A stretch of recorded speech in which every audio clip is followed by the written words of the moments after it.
Welcome to the Slop Temple. We pray this video helps.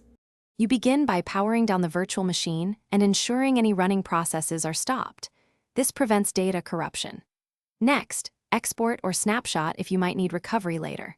Make sure to close the host application, Hyper-V, VirtualBox, or VMware, so files unlock properly.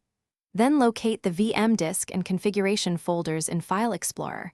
Note their exact paths because you will delete or archive them manually in a later step. Once done, verify you have administrative rights before proceeding. Now unregister the VM from the hypervisor to detach it from management. Using the UI prevents orphaned entries. After the VM is removed from the list, go to the recorded file paths and delete VHD/VMDK files, snapshots or checkpoints, and XML or VMX config files. This reclaims disk space. Then open host settings to remove any virtual switches, virtual adapters, or extra services the VM added. Make sure to empty the recycle bin or securely erase files if you need permanency.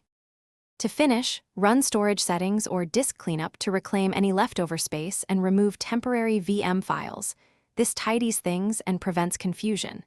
If virtual network or storage drivers remain, open Device Manager and uninstall them, then reboot to complete driver removal. Finally, confirm the VM is absent from the hypervisor list and that no services reference it. If something goes wrong, check the hypervisor's logs and Windows Event Viewer for file lock or permission errors, and resolve those before retrying. Thanks for watching. Consider subscribing if we helped you.